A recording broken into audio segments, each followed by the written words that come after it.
ایک زمانہ تھا، ایک درخت کو لوگ پوجنے لگے تو وہاں ایک صوفی تھا، عبادت گزار تھا، شب زندہ دار تھا. اسے پتا چلا کہ لوگ درخت کو پوج رہے ہیں تو اس کے دل میں بڑی غیرت جاگی. توحید کی غیرت ہوتی ہے، وہ جاگی اور وہ کھڑا ہوا.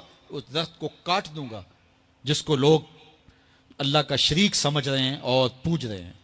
ہاتھ میں کلہاڑا پکڑا اور اس درخت کو کاٹنے کے لیے نکلا. راستے کے اندر شیطان کھڑا تھا. اس نے کہا میں تو نہیں جانے دوں گا. اور شیطان نے راستہ روکا. اس نے پٹک کے شیطان کو زمین پہ مارا اور اس کی چھاتی پہ بیٹھ گیا. شیطان بہت مکار ہے اور وہ ہر ایک کو ایک طریقے سے نہیں لوٹتا. اس کے بڑے مکر و فریب اور دجل و تلبیسات ہیں. اس نے دوسرا طریقہ اختیار کیا. اس نے کہا جناب آپ عبادت گزار ہیں، تہجد گزار ہیں، شب زندہ دار ہیں، آپ درخت کو کاٹیں گے لوگ آپ کے مخالف ہو جائیں گے، پھر آپ کو ان کے مقابل کھڑا ہونا پڑے گا اور سویرے شام لڑائی ہی لڑائی، آپ کی عبادتوں کے وقت میں خلل آئے گا. تو آپ نے ان کی قبر میں تھوڑا جانا ہے، آپ کی قبر اپنی ہے، ان کی قبر اپنی ہے، آپ چھوڑیے ان کو. اور ساتھ ہی کہا کہ جب آپ مصلی اٹھایا کریں گے تو نیچے سے ایک درہم مل جایا کرے گا آپ کو، تو آپ اس سے اپنے کھانے پینے کا انتظام کر لیا کریں گے اور آپ فارغ البال بھی ہو جائیں گے. اس طرح باتوں میں لگایا اور وہ زاہد صاحب واپس آ گئے. نماز پڑھی، مصلی اٹھایا، درہم ملا، بڑے خوش ہوئے اور دلیلیں تراشنے لگے. واقعی مجھے کیا لگی، تمہیں غیر سے کیا، تم اپنی نبیڑو، تم اپنی قبر میں جانا ہے، جائیں وہ بھاڑ میں، مجھے کیا لگے، مجھے ان کے بارے میں کیا پوچھا جانا ہے. نمازیں پڑھتا ہے، ہر نماز کے بعد مصلی اٹھاتا ہے تو ایک درہم ملتا ہے. کافی دن گزر گیا، دل بھی آہستہ آہستہ مردہ ہو گیا. ایک دن مصلی اٹھایا تو کوئی درہم نہیں نکلا.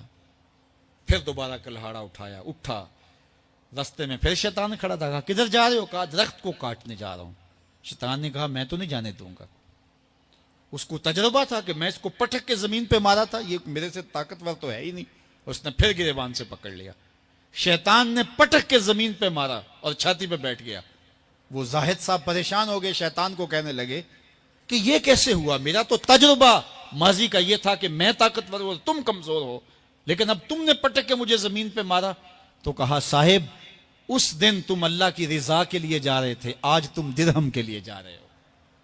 تو جب عمل میں خلوص نہیں رہتا تو پھر عمل نہیں رہتا، عمل میں قوت نہیں رہتی، پھر سجدے بے روح ہو جاتے ہیں، نمازیں بے ذوق ہو جاتی ہیں، صفیں کج دل پریشاں، سجدے بے ذوق کہ وہ جذبے اندروں باقی نہیں. نماز، روزہ، حج، زکوٰۃ سب کچھ ہے باقی مگر تو باقی نہیں. پھر سب کچھ چلتا رہتا ہے لیکن رسم ہوتی ہے. لا یبقى من الاسلام الا اسمہ ولا یبقى من القرآن الا رسمہ. پھر قرآن پڑھا جاتا ہے، رسم ہوتا ہے. قرآن دل کو پھر نہیں بدلتا، اس لیے کہ رسم ادا ہو رہی ہوتی ہے. جب رسم ادا ہو رہی ہو تو پھر قرآن دل کو نہیں بدلتا. جب قرآن کے طور پہ پڑھا جا رہا ہو پھر یہ دلوں میں رنگ اتارتا ہے اور معرفت کا نور دیتا ہے اور دلوں کے زنگ اتارتا ہے.